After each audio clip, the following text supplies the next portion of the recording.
What's going on, guys? Today I wanted to do a quick video on the Safariland 6390 RDS and the Safariland 6354 DO and fitment with the big chungus known as the Aimpoint Acro P-2. So I finally got my hands on one of these after waiting a while. I did pay for this fully myself, as well as both of these holsters. Full disclosure over.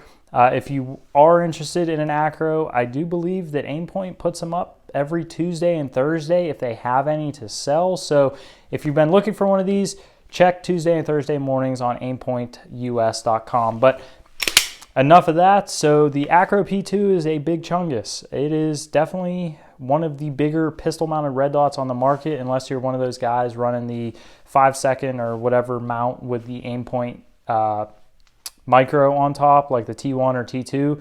If you're that insane, this video kind of doesn't apply to you. You're on your own. But fitment between these two holsters here is pretty good. I didn't have any issues with the 6390 RDS. The gun fits and works just as normal in the 6390. You got plenty of room up top here around the Acro. So anything bigger than this, you might have an issue. I'm not sure what would really be bigger than the Acro right now on the market, but you may watch out for your standard like MOS cut guns. This is the agency slide with the AOS cut. So I know that the AOS plates do sit pretty low compared to like traditional RMR cut Glocks with like an adapter plate stacked on top. So keep that in mind throughout today's video, that this is on the agency slide and it does sit pretty low. So 6390 RDS, no issues. The only thing that I noticed is the hood on the back doesn't close properly, but that's not a big deal. I'd be more concerned about that on my RMR to keep kind of the debris and stuff off of the back of the optic that might mess me up in the rain or snow or whatever, but doesn't really apply to the P2 since it is an enclosed emitter design. So 6390 RDS, good to go. The 6354 DO is a little wonky. I have two of these. It fits this one pretty much no problem. My other one, it doesn't fit as well. And then I also had a friend with a Glock 19 and an Acro have to do some modification on his holster to get it to fit in there properly. So I'll tell you what I had to do to this and kind of what he had to do to get his to fit, and that should cover most of the bases unless you get some really wonky defective one. And again, this could vary from batch to batch of each holster. Not 100% sure. I haven't tested every single one. But what I had to do was pretty simple. I just had to straighten out this tab here on the inside of the holster by the button to release the gun.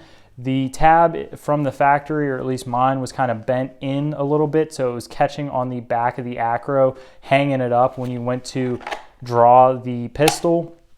As you can see here on this side, you can kind of see how that tab kind of goes in toward the back of the Glock. So just had to bend that guy straight with a little bit of heat, no issues, and I've been rocking and rolling ever since. So about 2 minutes of my time to fix that to get it to fit the Acro.